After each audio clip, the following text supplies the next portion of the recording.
Have you ever put much thought into the pillow you're using and the type of pillow you should use? A lot of us are daunted by that fact because we do deep down know that a pillow has a huge relevance to how our spine functions. In the same way that a marathon runner needs good shoes, good running shoes to run in, okay? However, there's so many variables, and what I plan to do in this video is talk about a few things for you to consider to help you choose the best pillow possible. Now, first, let's recognize the fact that we're sleeping, 25 to 30% of our lives.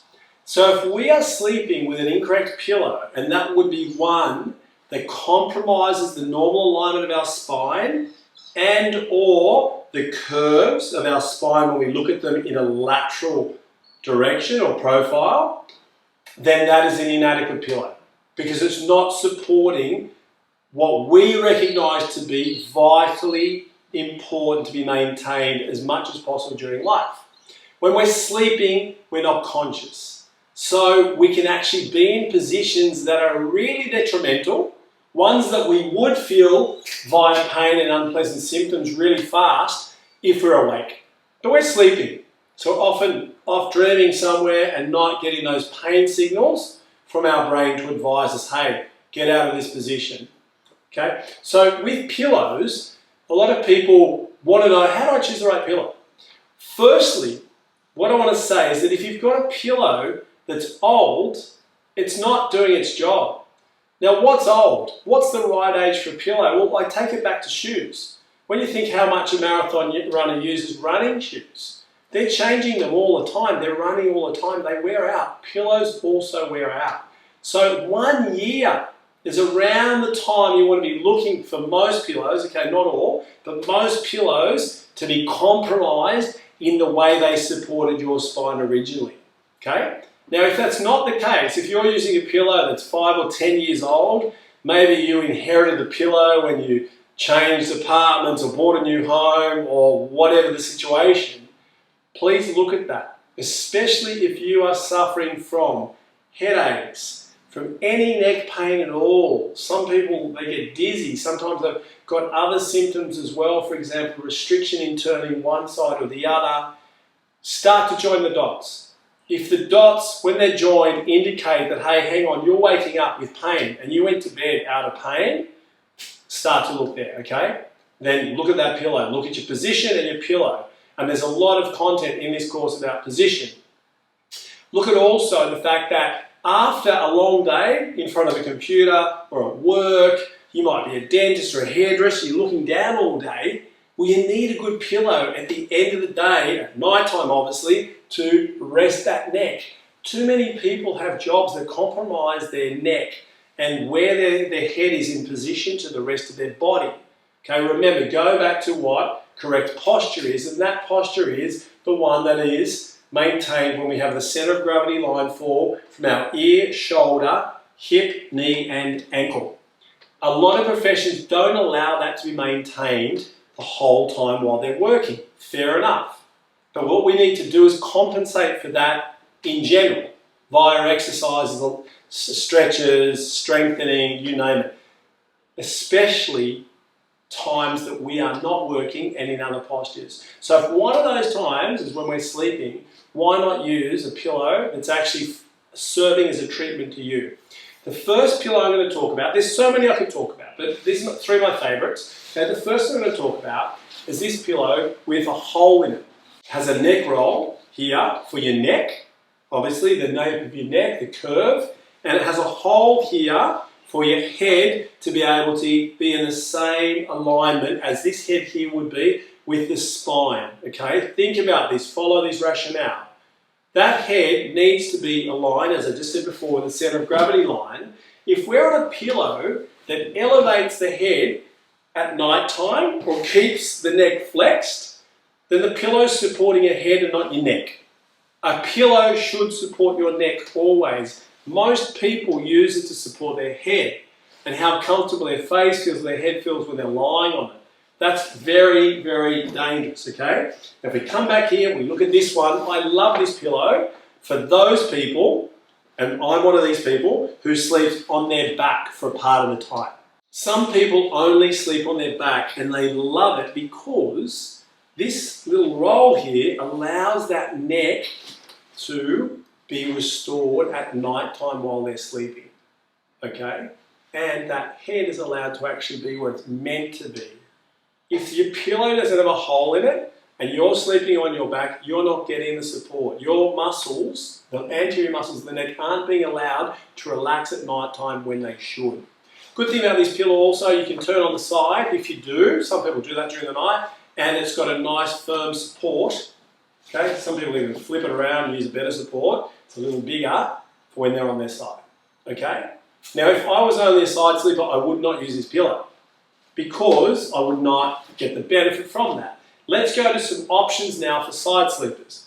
Now, I'll bring my friend Gunston here. A side sleeper really needs to support or provide support for that distance between the ear and the point of the shoulder. Now, if you're a child, that's complicated because kids till a certain age have a head that's bigger than the distance between both shoulders. So before that time, they don't need a pillow, but when that shoulder grows, the growth of the body has the shoulder going out, that's when that space needs to be catered for. Okay, so it's a really easy equation. What we need is support for that area there. If the pillow is too small, the head's going to incline down this way. If it's too high, it'll be elevated up. But in both of those cases, if you're looking from there, you can imagine if there's muscles here, and my hands represent the trapezius and the rhomboid and all those muscles, well, muscles one side will be shortened when the head elevates, okay? And muscles the other side will be lengthened. This is not good. We want symmetry between both sides as much as possible during life. So this is what we want, okay? This is what we aim for. Now, let's look at Gunston here. This is a pillow that we make, okay, that has a polyester fibre and 100% cotton cover. That would probably suit Gunston. Remember, it's got to be firm. This is the challenge of a pillow when you're sleeping on your side. It needs to be soft enough to be comfortable, but it needs to be firm enough to provide support and provide that, sufficient support to keep the head and the neck aligned with the spine. That's probably around the one. But let's imagine someone who's a bigger body type, that'll be small. So there's options for larger, thicker pillows, okay? Now, while we're on this, there's, a halfway for some people that, they just don't want a pillow that's too firm. And I favour the latex pillows for that reason, okay? I've just taken out this cover here, but the latex pillow, you can imagine if it was there, would really encase that area well and it'd fit in beautifully. But at the end of the day, what you see in a store or online will only be, what you think will only be proven when you've got it at home and you're using it. So if it's too soft, what might look like it's actually big enough and thick enough, if your head's falling into it, you can imagine that there's shortening of muscles one side, lengthening the other. What you're doing there is you're accelerating dysfunction. If you're lucky, you'll get symptoms to advise you via pain, but if you don't get them, you could go your whole life with resultant dysfunction, causing early arthritis, causing disc problems because the load on all of those structures is increased, okay? Back to latex and why I love it. If we compare latex to viscoelastic materials are made with chemicals. Okay, so my nose is right here and I'm in contact with that pillow. Guess what? There's off-gassing. Okay, that has been proven, read up about it. Look, even if there's a question mark around me being close to a chemical, I prefer to minimise my chances or the risk of being intoxicated by that. So I prefer natural every day of the week. Latex comes from rubber and the covers are bamboo covers and it's a beautiful soft material, so it's comfortable, but it's resilient, meaning that it gets to a certain point of support and it will stop there. So it won't let that head sort of fall too far down or not when you're sleeping. Once again, there's many pillows. These are three of my favourites, but the important thing here is that you understand what pillows for you, for what position you sleep in. I've got other videos explaining that. Most of us, when we sleep on our back and on our sides, need 2 pillows. So if we're lucky enough to have room in the bed, why not have that? Okay, because it really does make a difference. Too many of us have, as I've said before, pillows that aren't adequate. You're not providing the support necessary. So it's like, once again, that marathon runner just putting really cheap shoes on or really old shoes and expecting that their feet and low back are getting the support that they need, but they're actually not. You know, life's a marathon. And a large part of our marathon, our life, is spent sleeping. So we really deserve to invest in the best products possible to support our spine.